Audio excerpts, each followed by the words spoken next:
And welcome to Implement Cub.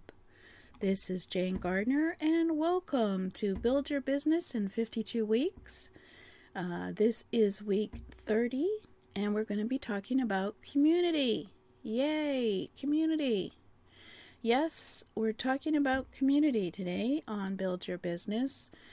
We have 15 principles that we're working on in building your business and implementing them and getting them into action and grow. So let's get started about talking about community. So yeah, this is Build Your Business, and we're going to look at the 15 principles. We have been developing your core values, your mindset, your brand, positioning yourself as an educator, doing a weekly workshop, building a product snowball, developing a strategic marketing framework, creating a content factory, building a massive network, becoming a media mogul, getting into production mode, building a learning center, creating an online community, raising and building affiliate fans, and putting systems in place. And today, this is the second time around, so it's week 30, and we're at creating an online community.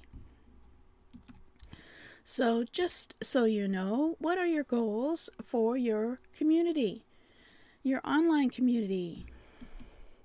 So we'll be doing a deep dive into your online community and to why you want to have an online community, as well as what the goals are going to be for your online community. So we're going to have entry points for starting a community. So this is one of the things you have to look at for your goal for your community. So we're looking at what is an online community for your brand. Your brand will be different from my brand, so your community will be different from my community. So we have to look at a structure online for people to interact with you and possibly each other around principles that you're teaching in your workshops and your products. It is a place for people to make sense of what it is that your philosophy is and what it is. And you can have one or several layers to your community based on how someone becomes part of it.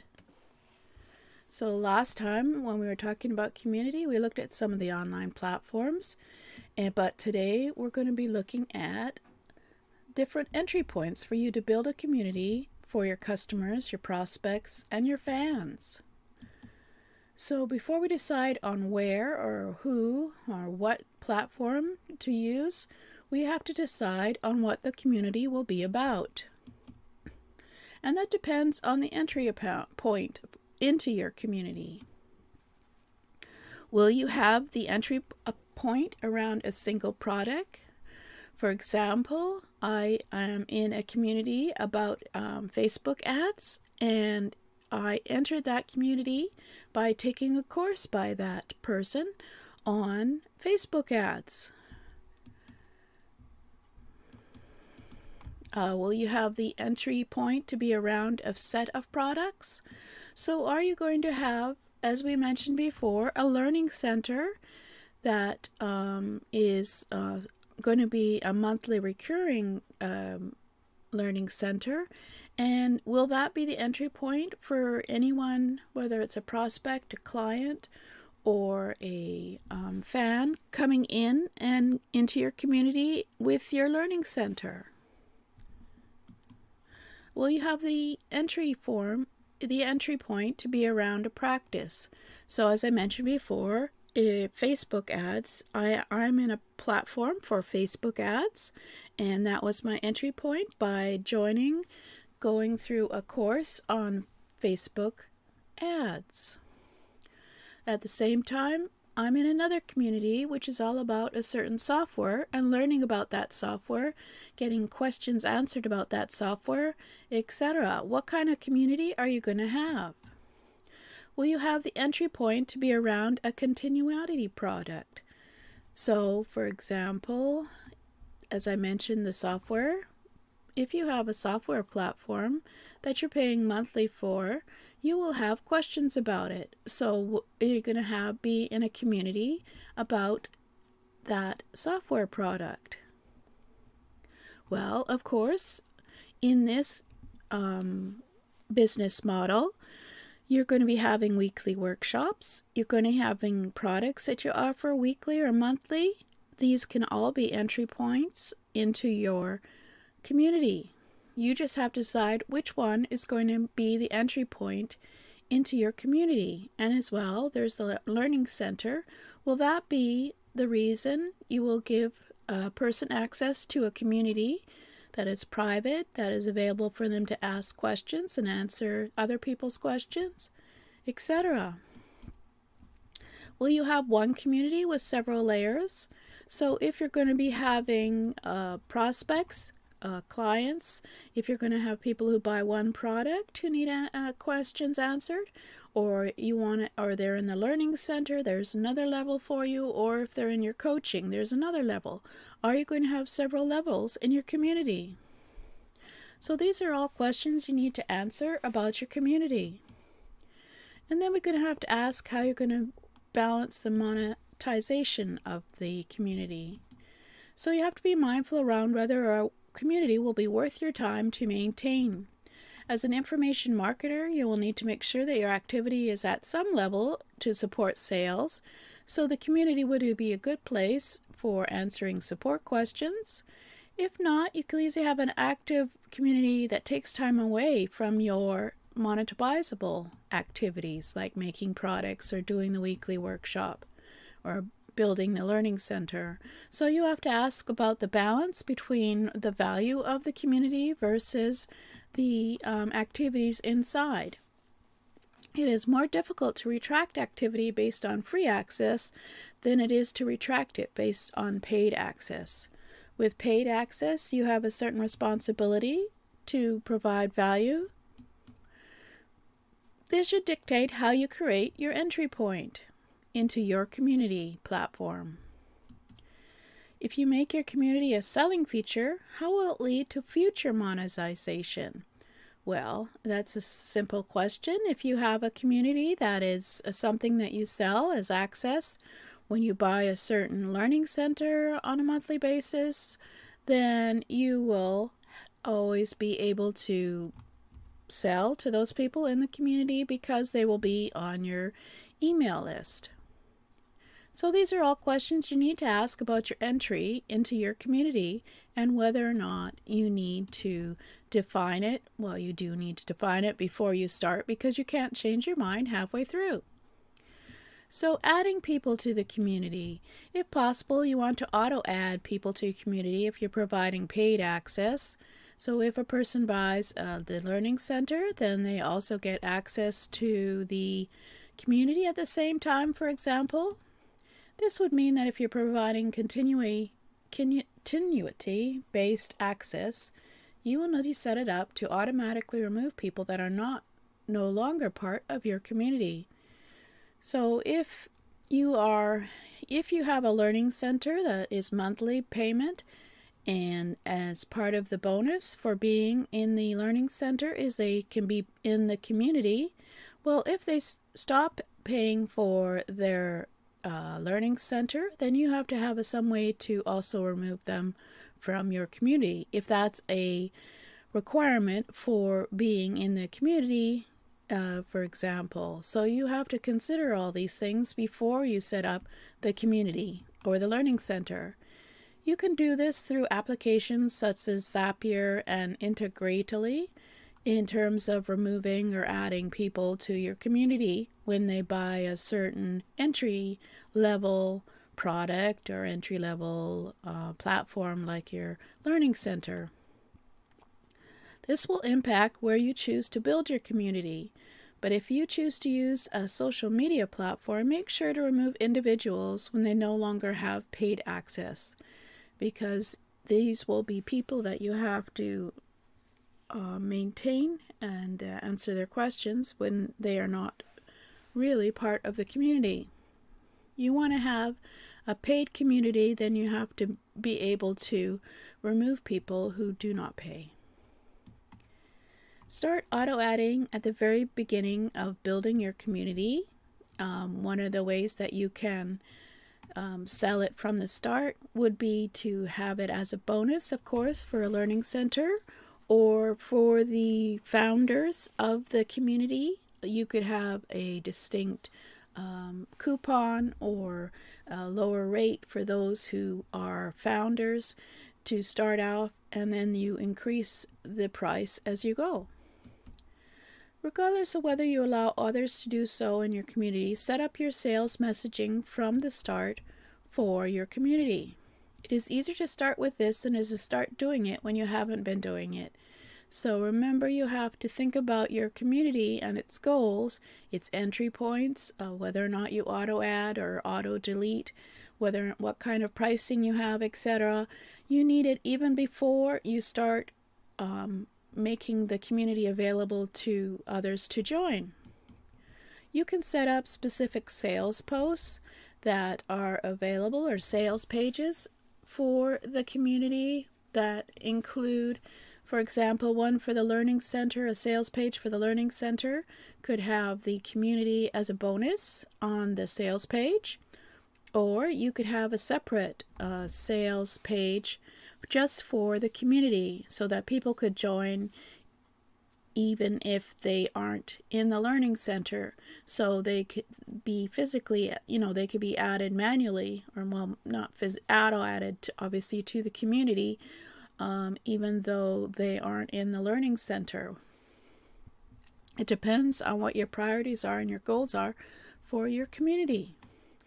You can set up specific sales posts which have discount posts for getting into the community. You can have sidebar links on your website showing the availability of the community and why people should join. You can have demonstrations of your community so that people are attracted to joining the community. And of course, you can have how to use posts and how to use videos and how to use webinars on how to use your community platform and how to interact with others and the benefits of being in the community. So you got to make sure to set up for discussion afterwards. So you have to set up everything even before anybody comes in, because it's much easier to turn something on a platform than it is to set something up when there's already people in the community. So then we have to look at the online community platforms. We had a few choices last time. You can have a look at that video, but there are several free and paid alternatives to building a community. You can use forum-based software in your website control panel. You can use free tools in WordPress, such as BuddyPress, to make a forum-based community. You can use social media group sites in Facebook and LinkedIn for free, but of course remember they're on someone else's platform that you're not paying for. And you can build informal community around your content on your blog and podcast. You can also use paid community platforms. And for something like this, where we're trying to grow your community, grow your fan base, grow your affiliates, a good reason to have a community, then you need to consider some of these platforms like Mighty Networks, Circle, or School, or I also have Heartbeat, it's Heartbeat, I think. So, and I also have UpCoach, which is a coaching platform. You can use a variety, there's a variety of choices for paid community platforms. So you need to know your goals and what you want to do for entry points, how you want people to interact in your communities, etc., in order to decide on which platform to use, because sometimes there are differences between the various community platforms. And you can use website comments around your products as well to get to interact with others. But of course, this can be very difficult to get people these days to make comments unless they're in a group. And it's a benefit to them to be there. The key is notification and participation. So the key for any community is to make sure that you're always notifying who's the people in your community about what's going on, what's coming up, what webinars are coming up, what products are there available for them to buy, what's newest in the Learning Center. All of this can be used and through the community platforms that are paid. Otherwise, you'll have to use your email list to get people to participate and comment. So the key is notification and participation. And of course, participation means people come back, people read, people answer questions, people ask questions. They become part of a community, they get more involved. If you can get some kind of quiz or point system in your community, then people can get points, and then if they get a certain number of points, they can get into a new course that might be available in your learning center, etc. So you have to really consider all these questions when you're building a community and wanting to have a community platform. So then you have to consider about creating a content schedule just for your community. You will need a content engagement schedule for your community. You should post on a regular basis, regardless of what regular is to you, and your engagement schedules should be no less than once a day, because you want to keep people engaged and remembering who you are and what you're doing and what value you have. You should try to respond to all new posts on a regular schedule, so you should get all the notifications when someone posts in your community. And try not to respond outside of your normal schedule, or else you'll be getting posts in the middle of the night when you're sleeping from across the world, and you won't answer, and they will consider this an unengaging platform. If there's a support request, encourage your participants to contact you with those questions on your support desk rather than asking those questions in the community, because of course all those answers are probably in your support desk software anyway. So how do you create meaningful interactions? Well, the goal for your community is for people to interact with each other around your ideas without the input being all of yours. So when you engage your participants, you want them to talk about their experience with what you are doing. You want, as much as possible, for that experience to be around your principles. So you want them to be talking about the weekly workshop, or with questions or answers or ideas, as well as the products that you're selling, the offers that you have, and also, of course, your brand, and having them to be interacting and participating on those principles, rather than asking how you're doing with your football team. When you provide input, make sure to point people to your principles. So always remember to talk about your principles when you're talking about your brand, about your products, about your weekly workshop, about your learning center. And when you talk about tactics, make sure they are also based on your principles. So whether you're going to be talking about affiliate marketing, you're going to be talking about some of the principles that you believe in when it comes to affiliate marketing. Besides the how-to, you want to talk about your experience, your responsibility, your authentic ideas on affiliate marketing. Find a way for you to share what you have learned based on your principles. So always have your principles available when you're talking about, say, affiliate marketing. Then you want to talk to them about them also developing their own affiliates and how to do that. For example, link to your content when it's published, or auto-publish it within the platform. You can link to your content in your blog, in your podcast, in your weekly workshop. You can, obviously you'll be communicating with them also in your email. Whether or not you have a separate email list for your community versus your paid products, that's up to you. Or you could have a communal overall email list where you talk about everything, which is probably a good idea. That talks about your weekly workshop, what's coming up, coming up for your products, what questions there are in the community, and what are some of the principles, and whether or not you're having anything, discussions about affiliate marketing, etc., in one communal email subscription list. So then, of course, it's always good to add in surprises and special guests planned in your community platform.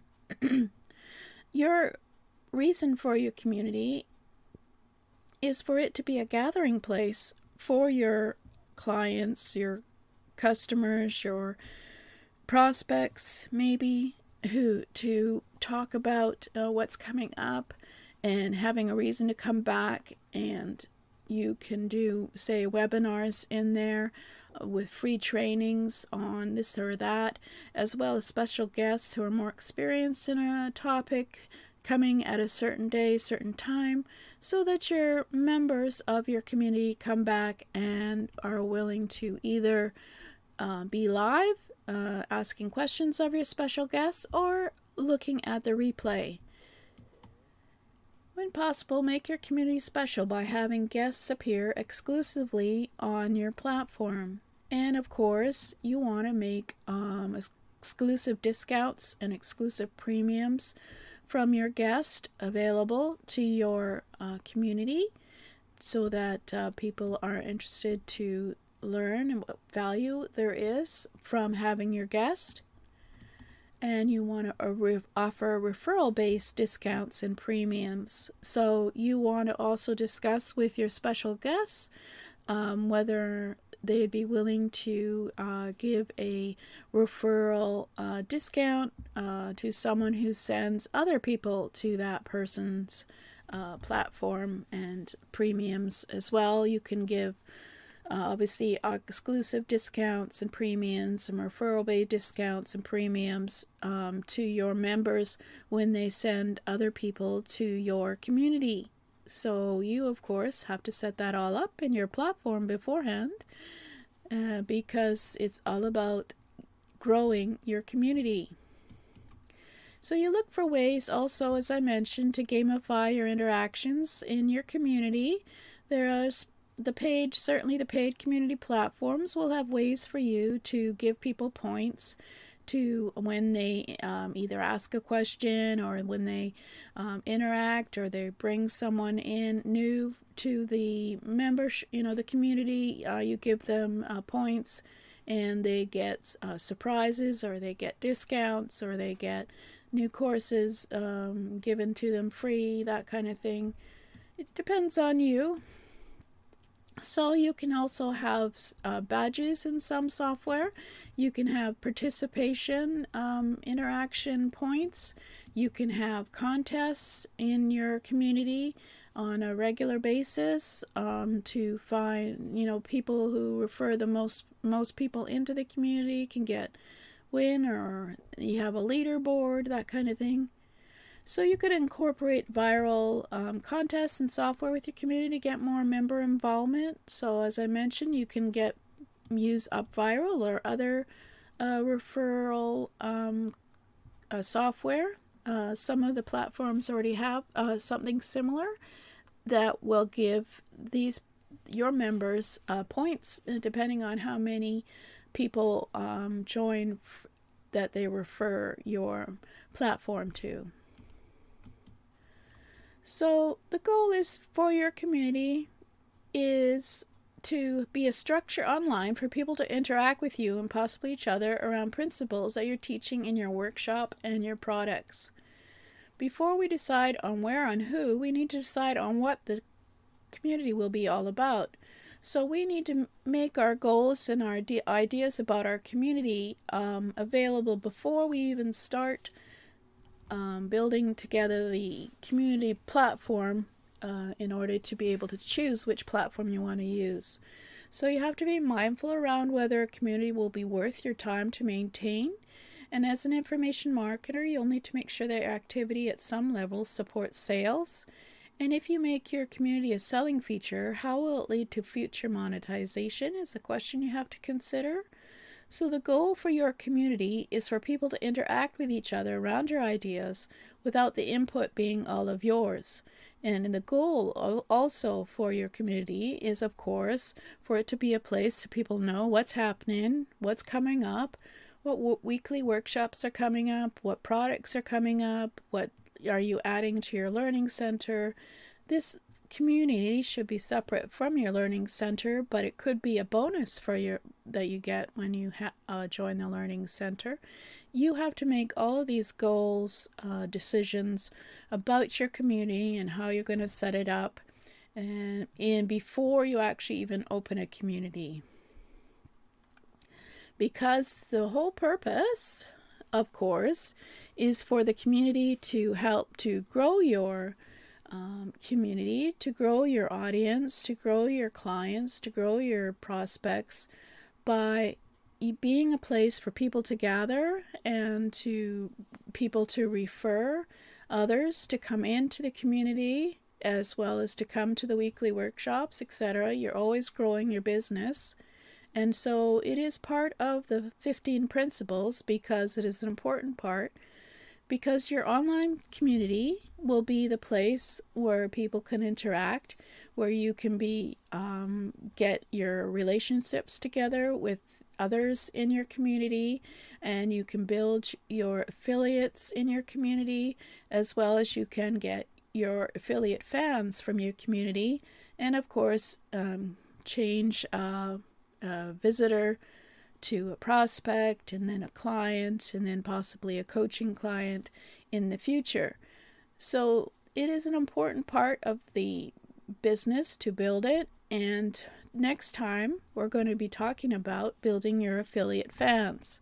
These are going to be people who are willing to share what you do outside of the community, and also, of course, at the same time, they can get a percentage of any sales that they make, of any referrals that they make, etc. So next week will be sort of the goal for this, which is building your business. So today we looked at your online community, and next time we're going to raise and build affiliate fans. And so we'll see you next time. This is Jane Gardner, and I hope that was useful for you to consider the goals for